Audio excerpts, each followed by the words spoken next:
గౌరి చాలా రోజుల తరువాత హవేలీ నుండి బయటకు వచ్చినప్పుడు గాలి చల్లగా ఉండింది. బయట ప్రపంచం విస్తృతంగా కనిపించింది. ఆకాశంలో మెరుస్తున్న నక్షత్రాలు ఆమె దారిని చూపిస్తున్నట్లుగా అనిపించాయి. సాధారణ చీర ధరించి, నిత్యావసరాలతో చిన్న సంచి పట్టుకుని గౌరీ నిశ్చయంతో ముందుకు కదిలింది. ఆమెకు స్పష్టమైన గమ్యం లేదు, కాని శంకర్ను తప్పనిసరిగా కనుగొనాలని ఆమెకు తెలుసు. ఆ ప్రయాణం ప్రాణాంతకంగా ఉంది. గాఢమైన అరణ్యాలు, వంకరలతో నిండిన మార్గాలు ఆమెను వ్యతిరేకించడానికి ప్రయత్నించినట్లు అనిపించాయి. కాని గౌరీ దృఢ నిశ్చయం వదలలేదు. శంకర్ నవ్వులు, అతని ఆత్మను ఆహ్లాదపరిచే పదాలు ఆమె మదిలో సంగీతంలా ఆడుతూ భయాన్ని దూరం చేశాయి. ప్రతినగాక గౌరీ దగ్గరలో ఉన్న గ్రామానికి చేరుకుంది.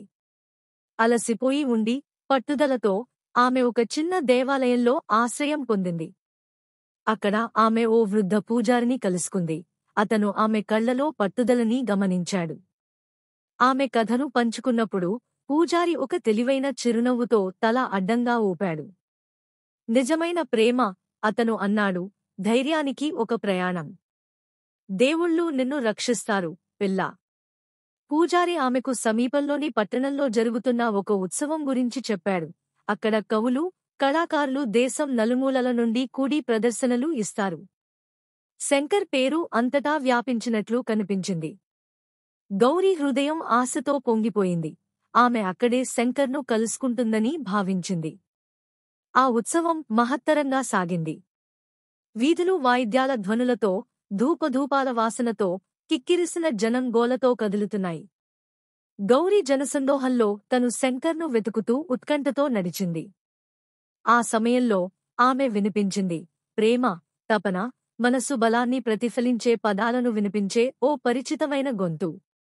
ఆ గొంతును అనుసరించి ఆమె ఒక సందడైన ఆంగణానికి చేరుకుంది. అక్కడ మట్టితో చేసిన చిన్న వేదికపై నిలబడి ఉన్నాడు శంకర్. వీరిద్దరి కళ్ళు కలిశాయి. ప్రపంచం ఆగినట్లు అనిపించింది.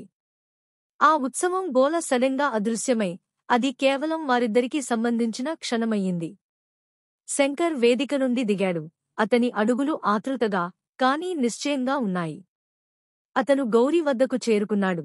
అతని చేతులను ఆమె చేతుల్లోకి పట్టుకుని భావోద్వేగాలతో కళ్లతో అణకబడ్డాడు. నువ్వు వచ్చావు, అతను గట్టిగా అంది. అతని గొంతులో అపారమైన నమ్మకం.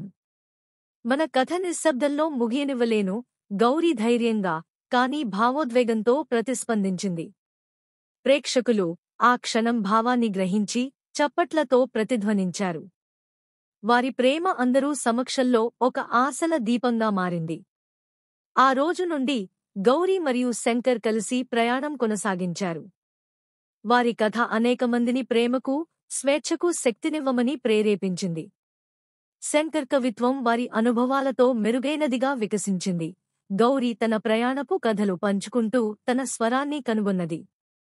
ఇకపై వారు గతానికి పరిమితమయ్యే పరిస్థితుల్ని అధిగమించారు. ప్రేమ, ధైర్యం, సృజనాత్మకత ఎల్లలు లేని జీవితం వారు కలిసి నిర్మించుకున్నారు. ఈ విధంగా గౌరీ మరియు శంకర్ యొక్క గాథ నిండుగా వ్యాపించి తరాలకు గుర్తుచేస్తోంది. నిజమైన స్వేచ్ఛ అనేది మన హృదయాన్ని అనుసరించడం, ఎంత దారిలో ప్రమాదకరంగా ఉన్నా సరే.